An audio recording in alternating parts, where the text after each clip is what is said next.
All right, it's 6 in the morning. I've gone to the store. It rained on me, and today we're gonna talk about. I just finished watching Welcome to the N.H.K. Woke up at 5 in the morning to watch the last 3 episodes. So what did I think about this? I think it was a very beautiful anime. One one of the best I've ever seen. Uh, Surprisingly, I don't really see much talk about it, but it's definitely worth it. If you have time, definitely watch these 24 episodes. It follows the life of Sato, who is a worthless, pathetic NEET, and the life of Misaki, who is this woman who is destined in, I suppose, trying to save him. And Yamakazi, what's his name? He has a neighbor too that he gets to know, and they're all just mentally twisted people trying to get through without sometimes and with each other. I found out about it through following the Lane anime series, looking at where the artists and workers branch out, and this anime has the same artist, as you could obviously tell if you watched both, or if you watched Lane. That's what led me to this anime, and it definitely had an impact on me. They focus a lot deeply on things like NEET, the NEET, which is interesting. It's like a parody of the otaku. It talks about the life of the NEET, the necessity of recovering from it, the portrayal of it worsening, sometimes showing the end game, with that one part where Sato kind of envisions himself a 50-year-old NEET, deformed with bad teeth and whatnot. A lot of it has to do with overcoming your hardships and what does it take to coming over your hardships. And the entire time I'm trying to figure out, okay, so welcome to the N.H.K. What is the N.H.K? So like that weird little alien thing that kind of pops out throughout the series. It doesn't really ever get a time for itself, besides when it's just mocking and laughing at people or dancing around. But the N.H.K is more of an idea, which is, you pretty much learn what it is early on, and you don't really get much more besides that. Um, I haven't read the manga or the book, but either way, it's probably a different story compared to this, as adaptations tend to be. This is an anime that will definitely hit you if you're depressed or if you happen to be a NEET yourself, because it questions that, and it tries to motivate you to come out of that or to become stronger. It's like this anime is it's like a long therapy session for a lot of people. And I I looked at the comments on the last episode because this happened to be on YouTube, so I didn't have to go to the other websites to watch it. And I watched the dub, by the way, and the comments are all about how this anime helped them overcome or just kind of learn to deal with the hardships of your life, to keep going forward, keep somebody with you. And people are just very grateful for what this anime has done for them. This is not just some Dragon Ball Z type thing, or some Naruto type thing. This is a very, very deep anime that, though it's only 24 episodes long, I mean, it's very deep and has a lot to portray and explain to you. They focus a lot on self-esteem. Well, I guess we should probably talk about the story. So Misato finds this guy Sato, and she tries to save him out of the own meaning of worthlessness in her own life. And she goes through these lectures, which she tries to teach Sato, about life and getting a job and going out in public. And Sato is like, he doesn't know what he really wants to do. And they tend to fall in, fall out, fall in, fall out. Everybody thought for sure. By the way, this is gonna have spoilers. I don't know if I mentioned that, but I kind of have to. If I'm gonna review this. So everybody's probably wondering what's the deal with these two. Are they gonna end up together? Are they not gonna end up together?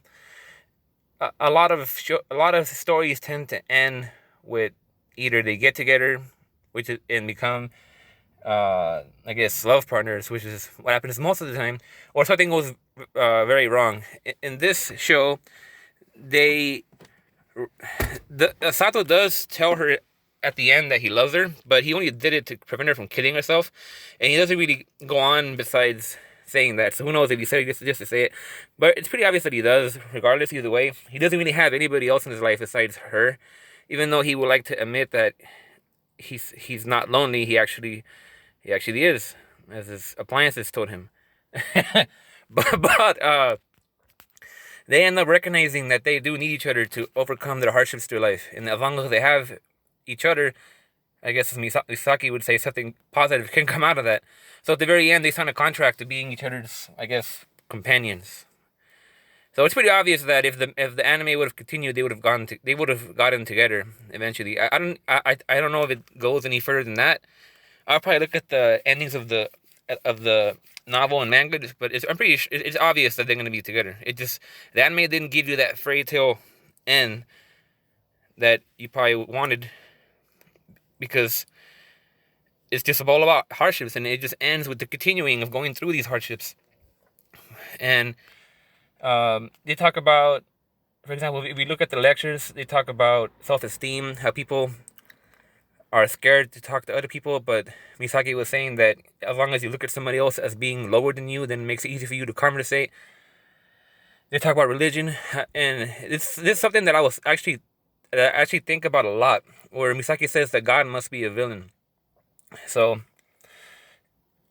if there is a God, and he's supposed to be a just and kind and good God, why does he allow majority suffering in the world? Why are the rich elite living such lavishly, glorious, perverted and gluttonous and just comfy lifestyles, while the majority of the poor of the world live, barely getting by, miserable? Why would a God allow such things as this to happen? And so Misaki, coming from a broken lifestyle herself, and her dad was an abusive alcoholic. Oh no, her dad died when she was born. Her mom jumped off a cliff right in front of her, and then her stepdad abused her and was a drunk and argued with the mom and whatnot. So she was a pretty broken individual. She dropped out of high school, and so she figured if there's a God, he can't be good. He has to be a villain. And Sato was confused by that. And yeah, so those are some of the interesting things that it talks about. It also talks about the video games. There's like a 3-episode arc about this World of Warcraft type game. It shows the desperation and obsession in people that play those kind of games, and how they make it all about themselves and their lives, how they project themselves into the game, lose their touch of reality because of a game fantasy. And so that was pretty good. There was also another arc about I think it was around the same episodes about the pyramid schemes, and that one was very very relatable to me, because I remember almost getting caught up in a pyramid scheme before I got out of it, because there were some weird things that I noticed about it. And so it shows how even though people know that it is a scheme, they still fall for it. As you see Sato get recognize that it's a farce, but then he will end up getting into it, and then he'll try to get out of it, but then he'll get tricked back into getting into the pyramid scheme, as well as his other friends. But that wrapped up nicely in the end. Though those episodes I didn't like too much. Once they wrapped it up at the end of that, with his class rep breaking down all that, it was wrapped up well enough to redeem those episodes. So yeah, every episode was enjoyable for me with this anime, and it definitely makes you want to take a good hard look at your life and look at things that you don't want to look, and admit things that you don't want to admit. And maybe this anime can make you do things that you were too afraid to do. And as the comments shown in the video, people were inspired by this to make something of themselves, to stop being hikikomori and whatnot. And so this is an anime that I can tell has saved people, and it's just overall a very great anime. I definitely would I'm definitely gonna rewatch this at some point.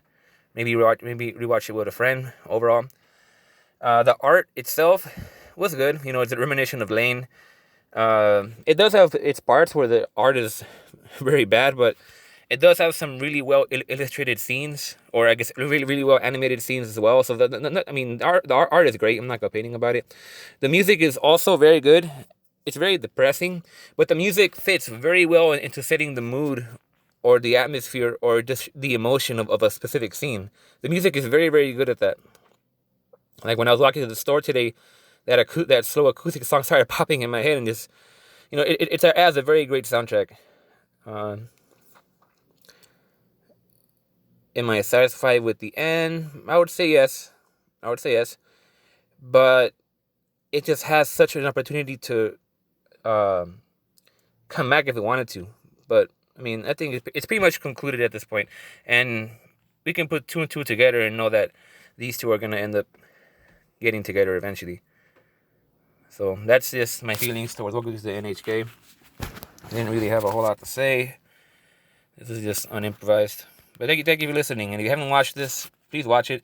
If you did watch it, go ahead and comment and let me know what you think about it, how it made you feel, how you took it. And thanks for watching.